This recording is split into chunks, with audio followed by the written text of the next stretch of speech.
Hello guys and welcome to the F1 2017 Esports League Championship highlights from my perspective. This is race 1 at China on PC.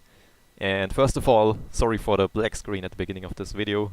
I just started recording before the race started, so I have no qualifying or anything else recorded. That's the reason why I want to keep this intro as short as possible. But just a few words to what is happening. This is the F1, as I said, this is the F1 Esports League Championship.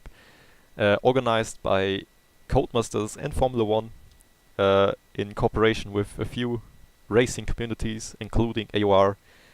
This is a mini championship series with 3 races, and the top 3 in the standings after these 3 races have been done will go to the Esports semi-finals at London. So yeah, that's pretty amazing, pretty cool thing. And also short summary of my qualifying. It wasn't too bad, I have to say. 32.9 was my personal best, and the pole position time was a 32 flat, I believe. So yeah, 9/10 of pole, but still it was only enough for P16 on the grid, so I think that shows pretty much how bunched up this field is. But yeah, enough of talking, let's go into the race. We have 5 lights here in China. And away we go. Start was okay, reaction time could have been a little bit better. But we have a better start than Fizzy in front of us. And yeah, he just disappears. I don't know where he has gone or what happened to him, but I have no time to worry about him because I have a little bit of oversteer here. And yeah, deal with a lot of cars around me, very tight, very close in turn 1 and 2. Try to be as cautious as possible on the throttle. We don't want to spin it at this stage of the race, that would be dreadful. Yeah, into turn 5 I believe, Johnny John on the outside, and it gets really close with Tom 97 HD in the Toro Rosso. Yeah, and of course at this stage of the race everyone figures out where is the best way to go, and also tries to not make any contact because that would be horrific as well. In a race like this where every 10th matters, you can't afford any front wing damage or something else. So yeah. Okay, now stay alert for threats around you. Thank you, Jeff. Yeah, the start was okay. I didn't lose any positions at least, but yeah, I hoped for a better start because you can see in the midfield a lot of cars are here in front of us, and it is really hard to overtake in this tight midfield because everyone will get DRS and slipstream from each other. So we have to hope that there is happening something in front of us. And yeah, talking about the strategy, as we come into the hairpin, really close with Tom 97, but luckily no damage for us. Yeah, about strategy, I was aiming for a 2-stop actually, with soft and then super soft to the end. But soft medium is of course also possible, more conservative, and if you are in traffic or what else, you can maybe pit early for mediums. And yeah, here we see Marco with a very ambitious move around the outside. Maybe he tried, maybe also missed his braking point, I don't know. Yeah, it didn't work for him. And yeah, at this stage of the race, the only target is to stay within reach. The other guys keep pace up with them. You don't want to get out of the DRS window. That would be really bad and not beneficial for my race. A little oversteer moment here, caught it pretty well. Didn't lose that much time. And yeah, we are behind Failer here, and he's behind a big train of cars. So points not far down the road. I think this train goes up to P6 or P7. And yeah, it looks like an exciting race so far. And I can say at this stage of the race, it really didn't feel like a 50% race. It really felt like a, I don't know, 5-lap sprint race or something like that, open lobby sprint race. Not open lobby because of the driving style. It was really good behavior from everyone, but open lobby because it was really so bunched up together, and even after 3 laps you can see on the minimap the whole field is really tight. Top 4 are breaking away a little bit, but apart from that it is really close. Really great level of competition in this field, great quality from all the drivers. And yeah, I was a little bit surprised that I could keep up so well at this stage of the race. I knew that I'm by far not the fastest guy in this lobby. And yeah, We go to lap 5. Still, the train of cars is real in front of us. And we see behind us is Fizzy actually. There was Marco not a long time ago behind us, but yeah, maybe probably Fizzy has overtook him or Marco made a mistake, I don't know. But yeah, Fizzy looked strong in the first stint, I have to say. He was behind me at the start, we saw him disappearing, don't know what happened to him, but he looked stronger than me in this first stint, and I knew that he was going to pressure me if I cannot keep up with the guys in front and get the DRS from them, but looks like we're doing not so bad at the moment. And yeah, it's really hard to overtake another car in such a train. Thank you, Jeff. It's really hard to overtake a car in such a train where everyone gets DRS and slipstream from each other, as I mentioned earlier. And yeah, Fizzy was maybe thinking about sticking nose in, but I closed the door.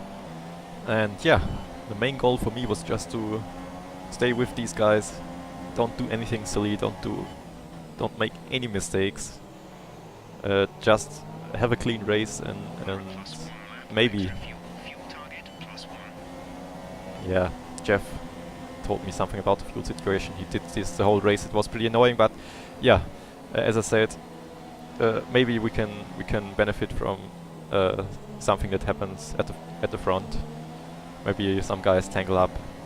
And as you can see, we were on board the whole lap now and nothing happened. It reminded me a little bit of the real F1 races where cars just follow each other because no one makes a mistake. But yeah, Failer here actually made a little mistake. He came onto the outside curb at turn 12, I believe this is. And this is so easy to do and costs you really a lot of time. We see a bad exit and we have DRS. Now he doesn't have DRS. So here's the chance to us to make up a position on him. He defends the inside, we stomp onto the brakes as late as we can. And we hold it around the outside on the hairpin. And can we make it stick? He's still there, but we can, yes, we are ahead of him.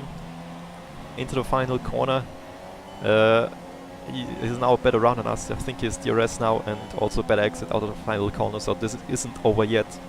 But into turn 1 it's very hard to make an overtake here. We get an inch wide and there he is, sticks his nose in. A little bit of wheel banging maybe. He was on the inside turns to the outside for turn 2 and he's still there. We can't see him even in the mirrors. Or with the others, there he is.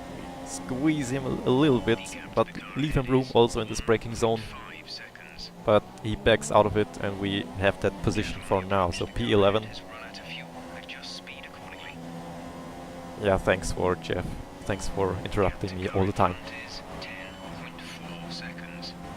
Yes, but here we go. I think Failer has pitted now. We are on lap 9 and Fizzy is again behind me, pressuring me. I get wide again, he's there again, thinking about to move into turn 1. Better backs out of it, but yeah. At this stage I thought maybe it would have been better to pit and go for the one stop on the mediums. Not waste any time fighting Fizzy or in the traffic in front of us. So I thought maybe it would be better to get clean air and try to make that one stop work for a few clean laps. Because the mediums aren't too bad actually. They are not that fast obviously, but they are very consistent. You can use them for 20 or even maybe 25 laps maybe without losing pace. So yeah, that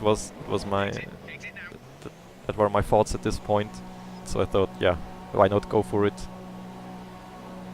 If it works, fine. If not, okay, I've tried it. But yeah,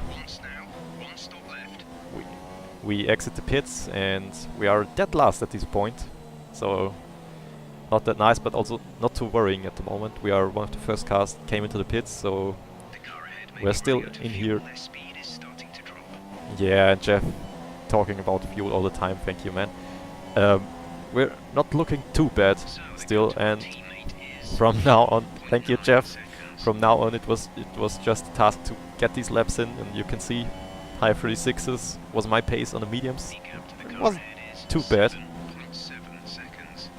It wasn't too bad, but it was not enough. I can say it at this point. It was not enough. You can see Tom 97 ahead. We had like 5 laps of undercut on him, and still he emerges in front of us. So yeah, I probably mediums did feel too bad, but I just couldn't make the most out of them like other people could. And yeah, on to lap 17 now. We see in front of us Jem Bolokbazi on the softs. He's one of the front runners, pitting for the second time I think.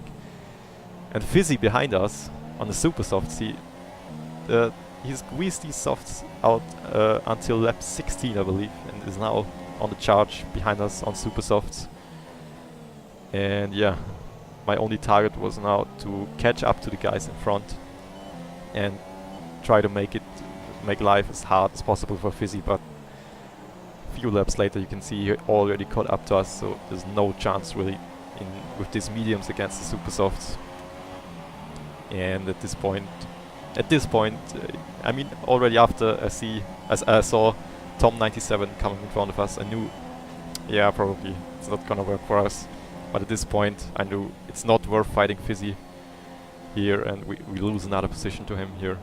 Just trying to lose as less time as possible. And yeah, he gets in front of us, and you can see out of this corner already how much his pace advantage is at this stage of the race with the super softs. And behind as well, you can see on the top left, Failer also on super softs, and he is also about to catch us in the next lap or two. Yeah, lap 21, there he is. And Jeff is telling me to box this lap. That would be pretty suicidal, I believe, at this stage of the race. We don't do that, but it wouldn't matter anyway. But yeah, we don't do it. We just want to get the best position we can out of this race. But it won't be P13 at the moment. This will go to Failer. As you can see, I get into lean. I had to save fuel a little bit as well. And yeah, no point fighting them.